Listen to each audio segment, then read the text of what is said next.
Comment réduire sa contribution OETH, l'obligation d'emploi pour les travailleurs handicapés? Salut à tous, aujourd'hui on va parler d'un sujet qui concerne beaucoup d'entreprises en France, l'OETH ou l'obligation d'emploi de travailleurs handicapés. Et avant de développer, s'il vous plaît, si vous pouvez vous abonner, liker et puis surtout vous poser des questions, commenter, me dire si vous voulez que je traite d'un sujet dans une prochaine vidéo, avec grand plaisir, je lirai ça avec attention. Alors, c'est quoi l'OETH? En gros, si votre entreprise compte plus de 20 salariés, la loi vous demande d'embaucher au moins 6% de personnes handicapées. L'objectif, comme toujours, c'est d'encourager, de favoriser le recrutement des personnes qui sont en situation de handicap et qui sont, je le rappelle, 2 fois plus touchées par le chômage. Donc qui, selon plusieurs sources, sont les premières victimes de discrimination pour le recrutement. Et si vous n'atteignez pas ce quota, vous devez verser une contribution à la GFIP, j'en ai parlé dans une précédente vidéo que je vous mets en description, et attention, cette taxe peut coûter cher. Mais voilà, la bonne nouvelle, c'est que respecter cette obligation, c'est pas seulement pour éviter une taxe, mais c'est aussi pour vous la possibilité de transformer une contrainte en valeur ajoutée, donc c'est ce que je voulais vous expliquer aujourd'hui. Premier sujet, comprendre la taxe qui s'appelle en fait une contribution au ETH. D'abord, il faut comprendre comment cette taxe fonctionne. Si votre entreprise n'atteint pas les 6%, vous devez compenser financièrement, et le montant dépend de la taille de votre entreprise. Et ça dépend aussi du nombre de travailleurs qui manquent pour atteindre ce quota. Alors, quelques chiffres pour vous donner une idée. D'après les infos, 80% des entreprises qui sont concernées par l'obligation d'emploi n'atteignent pas ce quota. Donc, en parallèle, on se rend compte que le taux de chômage des personnes handicapées reste à 14%. C'est à peu près le double de la moyenne nationale. Donc, respecter ce quota, c'est avant tout, et c'est les valeurs qui nous sont chères, c'est de réduire le taux de chômage, mais évidemment, c'est aussi de réduire la contribution et la taxe pour agir concrètement pour l'inclusion. Deuxième sujet, quelles sont les solutions pour réduire cette contribution? Premièrement, évidemment, le plus simple, c'est de recruter des personnes handicapées. L'embauche de ces personnes, c'est tout bénef parce que vous envoyez un signal fort à toute votre équipe et à toute l'entreprise, parce que l'inclusion et la diversité, c'est au cœur de toute entreprise qui veut avoir une culture de qualité et une culture inclusive. Ensuite, vous réduisez et vous supprimez votre contribution au TH, et en plus, la diversité, ça booste la productivité. On le sait, c'est du gagnant-gagnant, ça booste l'innovation, ça booste l'esprit d'équipe. Deuxième chose, vous pouvez aussi collaborer avec des entreprises adaptées ou des ESAT. Vous pouvez par exemple externaliser certaines prestations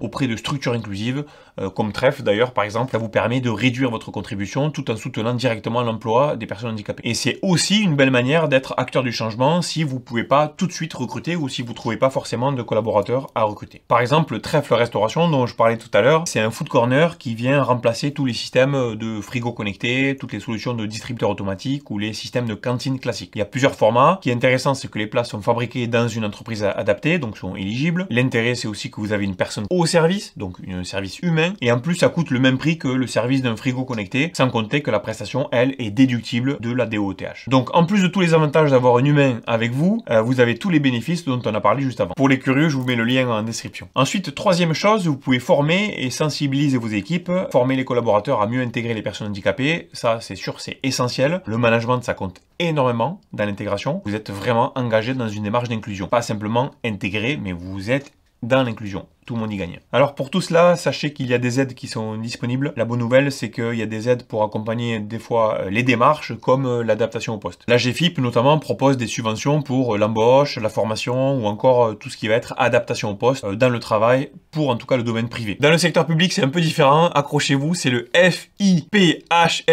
qui remplit ce rôle. Alors j'ai noté quelques exemples concrets. Par exemple, une PME qui, en se servant d'une entreprise adaptée, a réussi à réduire sa taxe de 20%, enfin sa contribution. Et j'ai rencontré récemment un grand groupe industriel qui, comme il a atteint le quota grâce à un programme de recrutement, a bénéficié d'aides importantes pour l'aménagement de postes et bien sûr entretient une culture d'entreprise. Voilà, en résumé, réduire votre taxe OETH, c'est possible, c'est même à mon avis une opportunité parce qu'en recrutant, en collaborant avec des structures adaptées ou en formant vos équipes, vous respectez d'une part vos obligations tout en créant de la valeur pour l'entreprise. Voilà, merci d'avoir suivi. Dites-moi ce que vous en avez pensé. Posez-moi des questions aussi en commentaire si vous le voulez. J'y répondrai avec grand plaisir. Vous pouvez aussi poser des questions. Comme ça me fera du contenu pour la prochaine fois. Je prendrai un grand plaisir à y répondre. Et bien sûr, abonnez-vous pour plus de conseils, plus de témoignages inspirants sur la playlist des podcasts de cette chaîne. À bientôt, merci.